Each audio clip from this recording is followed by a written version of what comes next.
Cheap smartwatches fooled everyone.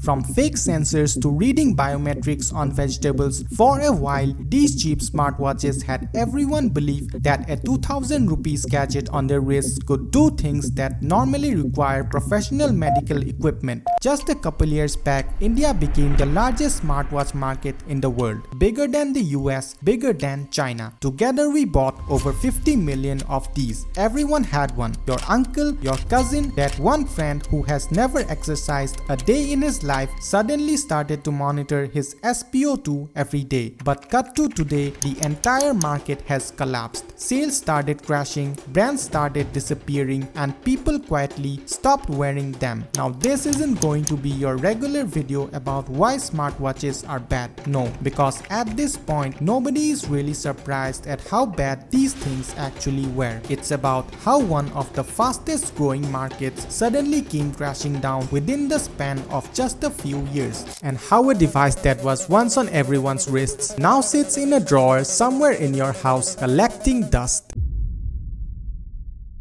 In 2023, over 53 million smartwatches were shipped in India. In just 3 years, India's smartwatch market didn't just grow, it exploded to more than 20 times its size. This wasn't just a market boom, it was a full-blown craze. And for a few years, us Indians were absolutely high on two things: cheap smartwatches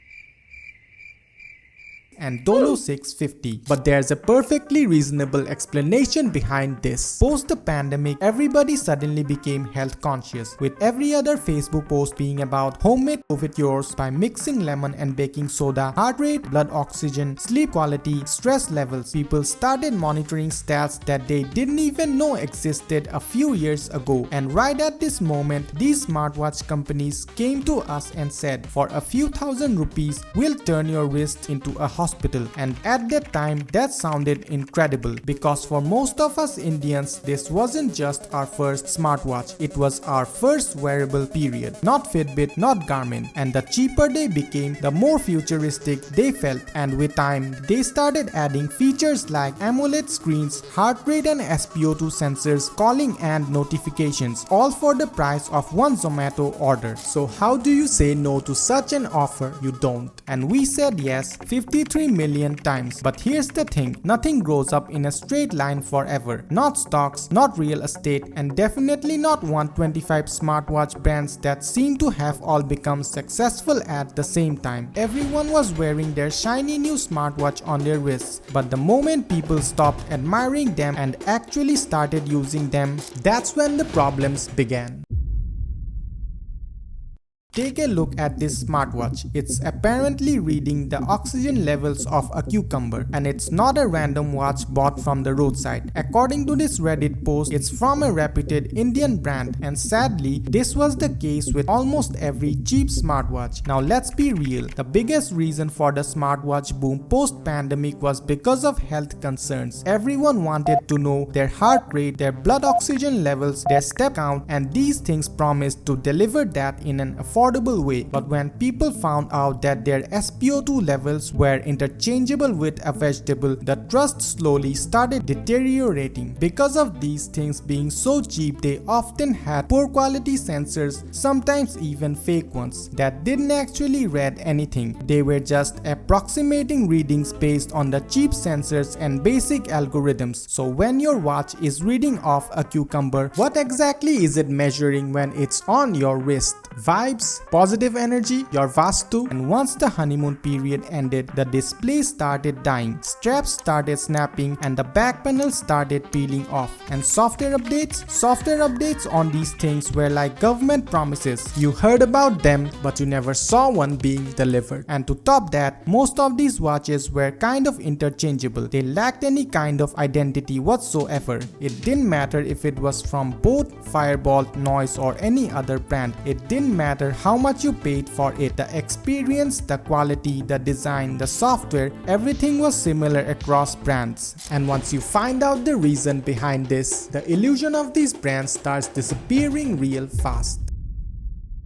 125 different smartwatch brands existed simultaneously at the peak of the smartwatch boom in India, but keep them side by side, it becomes difficult to determine which one's from which brand. Now you can argue the fact that it's a watch. How different can you make it after all? But that's not it. These things had the same components, same software, same app, same overall experience, and even the same problems, because most of them were actually the same underneath. They were mass-produced in the same factories in China and were being imported and then relabeled. The whole Great Indian Smartwatch War was actually the same products wearing different clothes. Now these brands did make a lot of money initially, but it never went into making the products better, fixing the problems into R&D. It went into Bollywood celebrities and cricketers, into IPL sponsorships, into Shark Tank appearances. I'm out. Now don't get me wrong, marketing matters a lot in fact. Just look at Oppo and Vivo, two brands that took over the offline market and built an empire purely on marketing. Here's the full video if you're interested. But coming back to the point, marketing does help sell a product. But if the product isn't good, people won't return. And that's exactly what happened to these smartwatches. Since they were just imports that were being rebranded, all the money went into the marketing and the goal became to sell as many of them as possible. Because things never improved. There wasn't any innovation, no updates, no real customer support, and people who bought them eventually figured that out. Not through industry reports or tech YouTubers, but through experience. People have been wearing watches for a long time, and when smartwatches appeared for us, it felt like those watches that we always wanted to have as a kid in the 90s and 2000s but could never afford. And these cheap smartwatches did exactly that. They filled the void of owning the aspirational cool thing for millions by offering them in cheaper affordable pricing, which is why they became so popular in the first place. But when people started to lose trust, one disappointment at a time, one broken strap at a time, one inaccurate reading at a time, they looked at the thing and said, I'm not buying another one. And when enough people decided the same thing quietly, the market started reflecting that. But here's the funny thing, people didn't stop wearing things on their wrists, they just evolved their taste. People who cared about fitness, they're buying Garmin and Whoop. People who want actual smartwatches, they are spending more and getting the Apple Watch or the Galaxy Watch. And people who admire something beautiful and classy, they're getting into mechanical watches. And that's exactly how one of the world's largest smartwatch markets didn't just disappear, but it got honest. And as the saying goes, fool me once, shame on you, fool me twice, shame on me.